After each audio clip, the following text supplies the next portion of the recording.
Arce will now give the words of appreciation on behalf of the graduates.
Brother President Victor Franco, FSC, Vice Chancellors, Assistant Vice Chancellors, Deans, Administrators, Faculty, Parents, our sign language interpreters, guests, fellow graduates,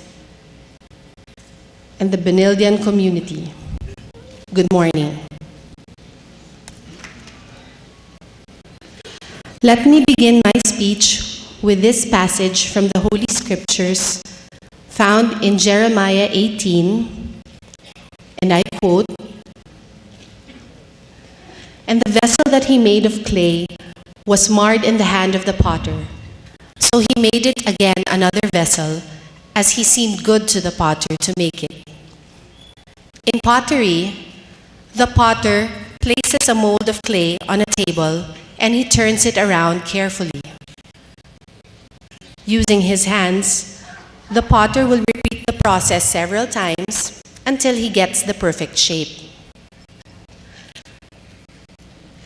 As hands are important to a potter, hands are also important to us deaf persons. Our main source of communication is through the use of our hands. We talk and express ourselves through them.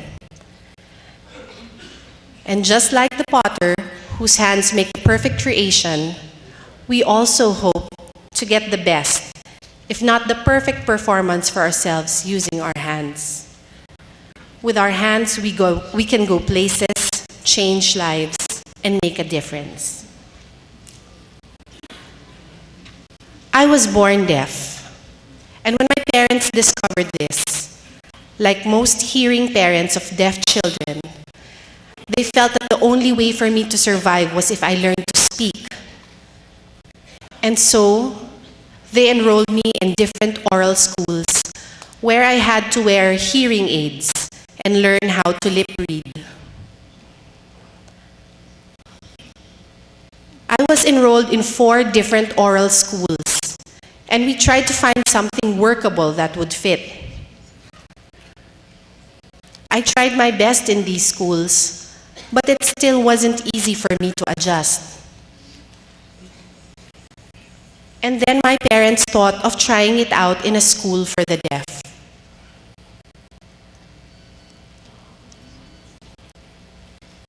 So they enrolled me at the Philippine School for the Deaf, where sign language is used as the medium of communication. I quickly adjusted and started doing well in my academics and received several awards in grade school. And I was also the class valedictorian of my batch. I was an achiever all throughout high school. And even if I transferred to a deaf private school during my senior year, I still managed to finish with academic honors. And then came college. During my first year, I was enrolled in another college where deaf and hearing college students were together in class. I found the experience to be more saddening than exciting. I often cried because my hearing classmates would exclude me in meetings and group projects. Maybe because they thought I will not be able to understand them and communicate with them. I struggled to adjust and tried to show my hearing peers what I can do, but they never gave me a chance to prove myself to them. Do you want to feel useless? I'm sure you don't, and neither do I, nor any deaf person for that matter. I tried to think that maybe my classmates were doing this because they had big hearts and are trying to understand me and make things easier for me. But I ended up frustrated, and I was the one left trying to understand them. Before the end of the first semester, I had set my mind to move to another school, this time one that offers a program for deaf students. And so it was through the efforts of my mother that we found DLS-CSB's School of Deaf Education and Applied Studies. At DLS-CSB, SDEAS especially, not only did I find an academic institution, but I also find an environment where teachers and other members of the community welcomed us. I felt loved and cared for, and I felt that the school was like a family. I learned that I am a deaf person, the word deaf being spelled with a capital D, which means that I am identified not merely as a person who cannot hear, but as someone who is part of the deaf community, partaking in its unique culture and natural sign language.